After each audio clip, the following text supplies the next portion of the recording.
A very good morning and a warm welcome to all of you. Thank you. It is indeed a great pleasure for us at Tushita to have with us Venerable Tenzin Namjong. It's a privilege and our, honor to have you at our center, come and teach once or twice in a year. And we hope that you'll maintain this tradition in the future too. Venerable Tenzin Namjong was born and raised in Hawaii. For the last 10 years, he's been living in India. Before entering the Mahayana tradition, he studied and was trained in the Zen and the Theravadin tradition. He is also a Bachelor of Philosophy from Princeton University. Currently, he is in the 9th year of his Geshe degree, which is a doctoral study program in the Buddhist tradition at the Sera Je Monastery. This is Bylakuppe? Yes. South India, yeah. So we are really very happy that he's going to train us today and how to be happy and give us a practical guide. So let's hope the degree of happiness will maximize and the degree of suffering will minimize.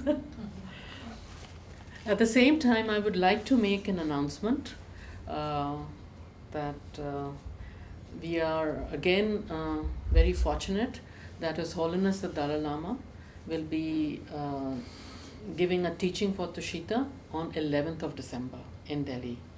So we are organizing the event at the Ashoka Hotel Convention Hall. So all of you are invited. Thank you. Okay, good morning everybody and welcome to Tushita Mahayana Meditation Center. Is that your full name? Yes. Right, okay. My name is Tenzin Namjong and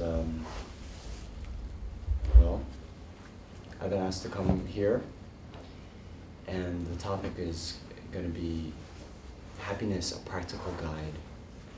So I was thinking a little bit less emphasis on the philosophical side and more emphasis on the practical side. The past few times I've come here, we've delved into philosophy quite heavily, and in any case, we need both the theory and the practice. So let's get started by doing a bit of meditation. Okay. Just so I know, because I've seen some of you before, but I haven't seen others of you. So how many of you, is it your first time coming here? Okay, about 4. And then you 4, have you had any experience with meditation before? No. Yes. No. Yes. Okay. All right. Great. So, I'm going to just first teach a bit about what I like to call the vanilla ice cream of meditation practice, mindfulness of the breath. And it is a simple to learn but difficult to master meditation process, whereby we try to maintain awareness of the breath. As we do so, then the discursive thoughts and the fears of the future, the regrets of the past, all will hopefully fall away, and it helps us to maintain or achieve some kind of mental stability and balance. Okay? So first, some words on the meditation posture.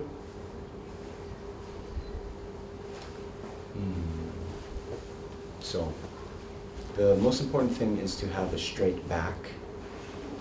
Is this? Yeah? And so, for you people in the ground, sitting on the ground, you can sit in the half lotus posture, the full lotus posture, right? It might be difficult if you're in jeans, but whatever you can do that's comfortable. And then for those of you on the chairs in the back, then it would be good not to have your back resting on the backrest, but rather come a little bit forward, okay? And then, if you can, have those of you sitting on the floor especially, you have a little cushion under your butt that should keep your tailbone higher than your knees. And then as we move up, the hand position, most simple is here on the knees. You also see this here in India, this kind of mudra. But what you often see in the Buddhist tradition is what's called the Dharani mudra. So the left hand down, the right hand on top, and the thumbs gently touching, like this. Okay, you can experiment with that. And then the most important thing is to have straight back. So a few things to think about is, one, you can imagine like a puppet, with a string, and there's a string at the top of your head that's being gently pulled from the ceiling. Okay? And the other thing you can think of is to be centered, to have your nose over your navel. Okay? So just imagine if you were to drop a coin, would it hit your navel? Right? Some people, they tend to lean forward and then fall asleep. Okay. And then another thing that's common is the hunched shoulders. Okay? So one thing you can do is just kind of roll them up and back and make sure that your scapula or your shoulder blades are in line with the rest of your body. Okay? And that will also open up the chest to ensure that we're breathing, nice and deeply. Okay. Now then, we do this thing with the chin, gently tuck it in, okay? So all of you should know from Hindi movies, the dance move, where you do like this one, right? So just on the end of that, yeah, tuck it in. Then you'll feel some elongation at the back of your neck. And then for the eyes, different meditation teachers say different things, but in general, it's good to keep the eyes just slightly open as we meditate. Although it is easier to concentrate with eyes closed, it's also easier to fall asleep. And after many years of doing it, this kind of like laxity or lethargy that comes in the mind becomes a big obstacle for our meditation. So if you can, just keep them slightly open, enough that the light comes in, but not totally open that we will get distracted by objects in our field of vision.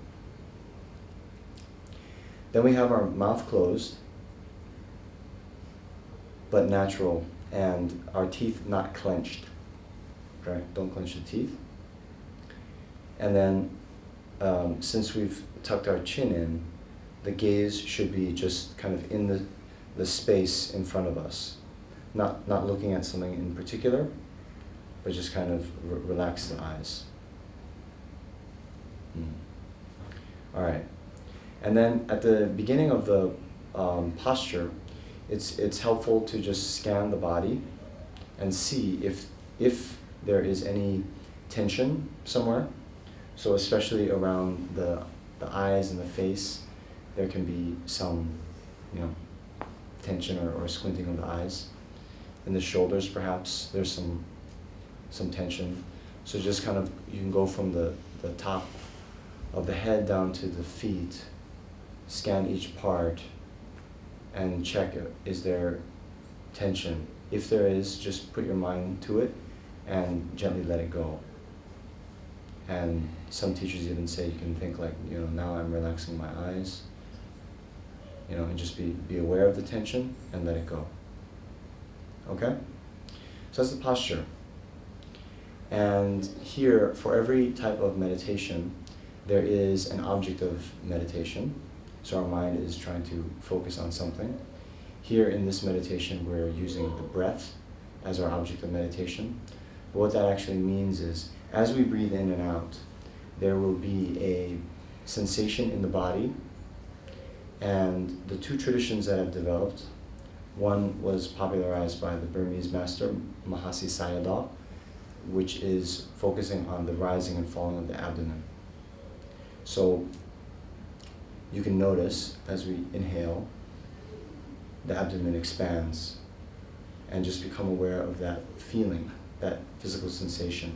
Maybe the abdomen is coming into contact with the clothing, whatever is there, just notice it. And similarly, when we exhale, it contracts. Okay?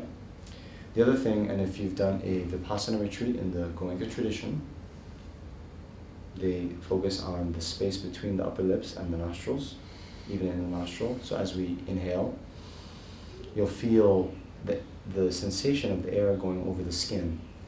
There might be some coolness. Whatever it is, it doesn't really matter what sensation is there. It matters that we are aware of the sensation. Okay? And as we do this meditation, we focus on our breath, but invariably there might be some thoughts that try to take away our attention. So we notice these thoughts, we're aware of the thoughts, but we don't engage in them. Okay? The analogy is like if we draw on the surface of a pond, then just the next second, the drawing dissolves back into the surface of the water, right? So similarly, all the thoughts in our mind, if we don't engage in them, they will also pass away and dissolve back into the nature of the mind, okay? Then another practical tip for people who are just getting started with this, it is recommended to count the breaths. So here we would count the exhalations. So, inhale, exhale, count 1, inhale, exhale, count 2, and so forth. And then when you get to 10, start over again at 1. If before you get to 10, your mind has wandered off and you've lost count, well, that's also okay. You can notice that your mind has wandered off and then just start over again at 1. But please don't judge yourself. Don't beat up yourself. Just, it's okay. Just start again. Okay? So let's just do this for literally 4 minutes. Okay? So not that long. And it's a duration of time that we can hopefully keep a concentrated mind.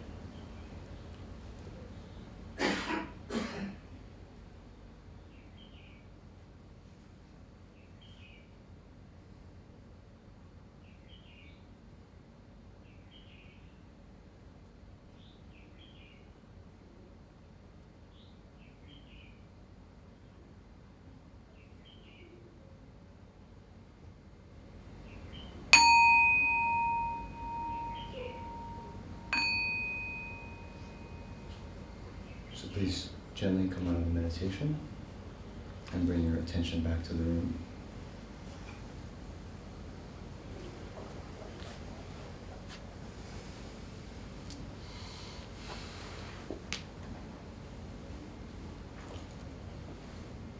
So, my question to you, how is that? When the gong rang, and sorry, it's quite a harsh sound. But were you thinking, oh, finally it's over? Or were you like, you could go on for longer?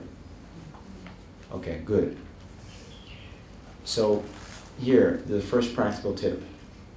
If we're trying to build a daily meditation practice, start off with very short sessions. 3 minutes, 4 minutes, 5 minutes. Choose the length of your session such that when you finish, you have that thought that you could have continued for longer, but you're cutting it short purposefully, right? So the psychology here is, if you have a positive association with something, you're going to do it again, and you're going to do it more, right? And so, although many of us, we probably could maybe meditate for, say, 10, 12 minutes at the beginning, yeah? Don't go to your limit. Because we all have a point where our mind is going to become fatigued. At that point, the disturbing thoughts, the wandering mind, is going to get more and more, and then the meditation becomes very unpleasant. So many places when they do intro for beginners, they'll have like 45-minute or 1-hour sessions, and this is very, very, very difficult to sustain. Okay? So now, when I see you next time, I'm going to ask, and don't still be on the 3-4 minutes. We gradually go up, but in a slow way. It'd be like, any kind of habit, or let's say we're starting to do exercise, then you start with low weight, brief, few number of sets, and then you can gradually increase the duration and intensity of it, right? So it's the same thing here. Okay, so more on meditation in a bit. But first I wanted to just make a more general introduction after I have a sip of tea.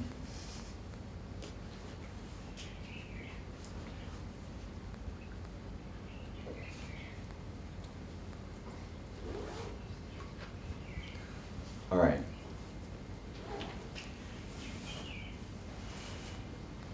Good, okay. All right. So I've been doing this recently, but trying to ask people why they come to a session like this. So does anyone want to share? Mimi, I know. Yes, you sir. I just want to deepen my practice and make it much more regular. Okay. All right.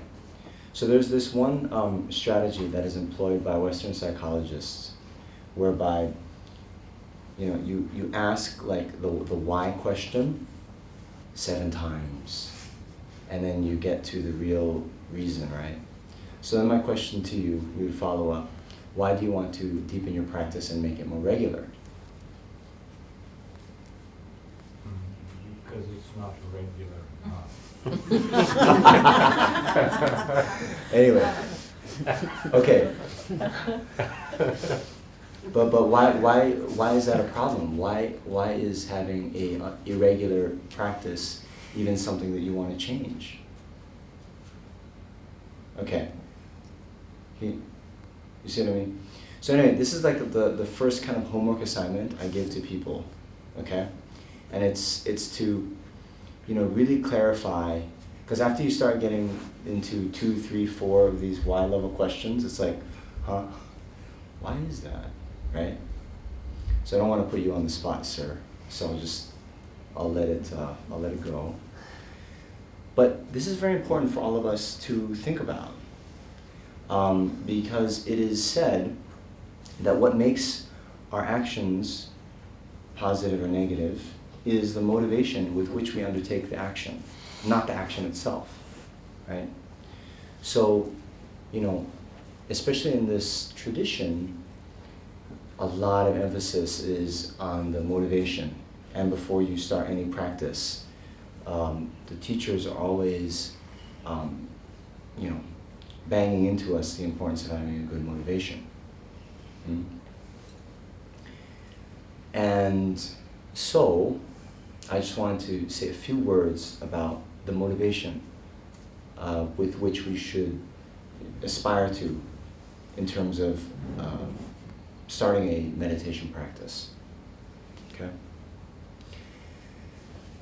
And here I'm going to plagiarize the Dalai Lama.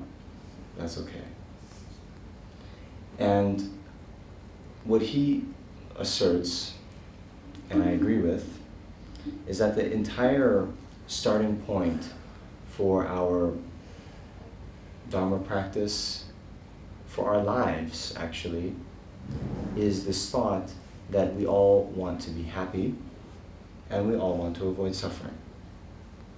Okay? And really, when you think about your lives up until now, take this as a hypothesis that everything that we've ever done in our entire life has been in this very elusive quest, right? From the time when we were just born, crying for mommy, right? Why did we do that? There was some suffering that we wanted someone to come and help alleviate. Is the sound no good? A little louder. Could you put the mic up? Oh, the mic up. Okay. Sound check. Check, testing. If you speak in that volume throughout, that is great. Okay. I can do that. Usually, I don't want to be just the loud American in the crowd. So I try to be very mindful of that. Like, who was it? Some American president, who was it? Speak softly but carry a big stick. Teddy Truman Roosevelt. or Teddy Roosevelt? Okay. Yeah. So I guess since I only have a small stick, then I can speak louder. Okay. So in any case, yeah, from the time of our birth, from the time we were infants, up until now, I want you to think about this hypothesis that everything we've ever done has been to bring us happiness or to help us alleviate some kind of suffering, right? So then even in school, the people who very diligently on the Friday night, right, stay home, study, do their homework. Do we have any students like that? No, not me. Or the one who was out partying, right? Same thing. The calculus is a bit different, right? There's a short term versus long term, and kind of the having fun versus doing something meaningful, or preparing for your future. But the fundamental motivation is the same. And then even now in our adult life, the people who cut out carbs and read the labels and cut out sugar and all these things, versus the people who eat whatever they want. Also, same thing. The people who exercise, run all these, run on the treadmill, do all this lifting weights and so forth, versus the people who just sit at home and watch TV all day or all night. Same thing. And then even when we do the actions that we label as negative actions, the people who cheat on their partners and spouses versus the ones who remain faithful, they both think that what they're doing is going to be the best for them, right? So and by the way, this thought is not only natural, but it's okay, right? One misconception that comes up a lot is, there's this thought I hear from some people, in Buddhism there's all this talk of renunciation, and therefore we have to give up the world, and it's like we're giving up our happiness. Like Buddha doesn't want us to be happy. He's like trying to punish us. So instead of going out and watching the sunset, we sit in these meditation posture and like take away all our fun.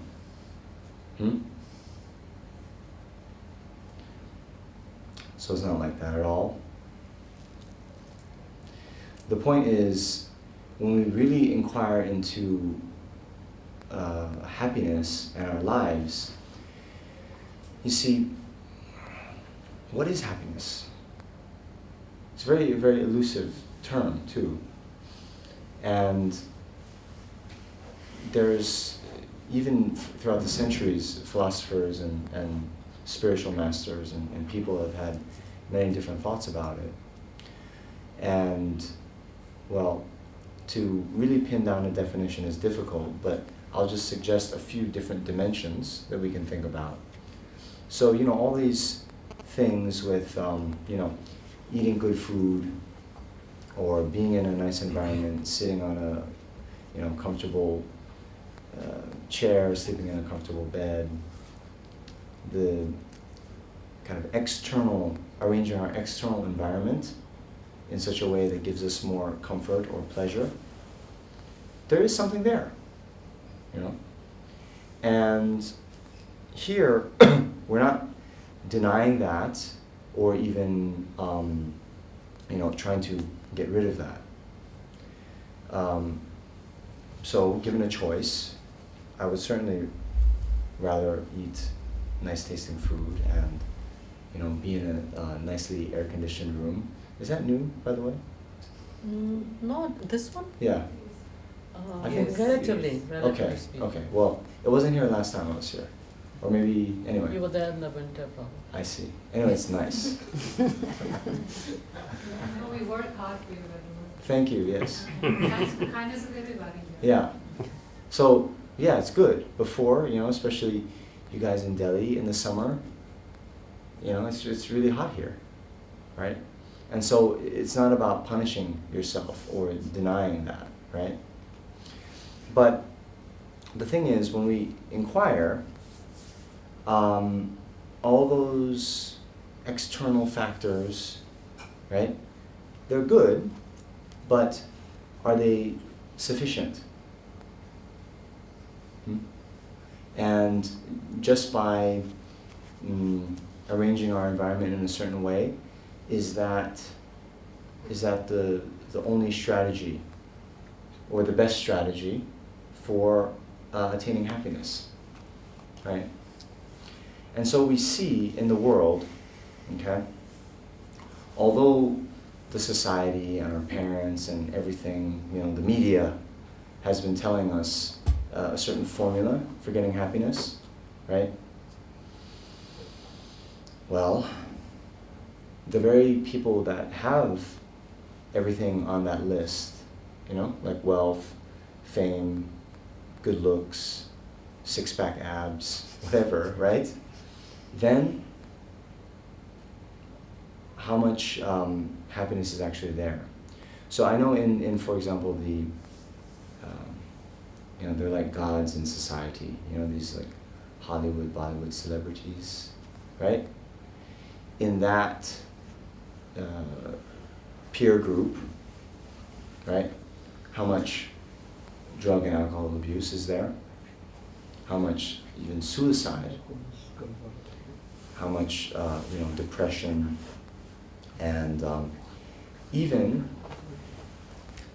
I would say, even high rates of divorce. Wow, I can hear myself. Do I really sound like that? Even high rates of divorce within, well, society, but especially, you know, the Hollywood marriage is like famous for, you know, lasting 2 years. Even that is very symptomatic of an underlying dissatisfaction and unhappiness in life. And then, what happens with divorce especially? Well, then I'm not happy, it must be my spouse's fault, right? It's not my fault. And then so you think you get rid of the spouse, you'll get rid of your unhappiness. But what is that? Then you go find someone else, and then same thing over and over again. So I always like to mention that, you know, it's interesting in the Tibetan they don't really talk about someone being a Buddhist per se, but rather they use the terminology Nangpa. And Nang means inner or inside, and Pa is, it makes it a noun. You know, so like drive versus driver, right? So a driver is one who drives. So similarly, like the Pa is like the ER in English. So, and then for a non-Buddhist, they use the word Chiroba. Chiro is outside. So here it's like an outsider versus insider. And one way that's explained is, a Chiroba is spending all of his or her energy and focus on the outside world, trying to arrange the world or in a certain way that gives them more pleasure and happiness. But the Nangpa is focused on the inside and the internal sort of mental development in order to gain happiness.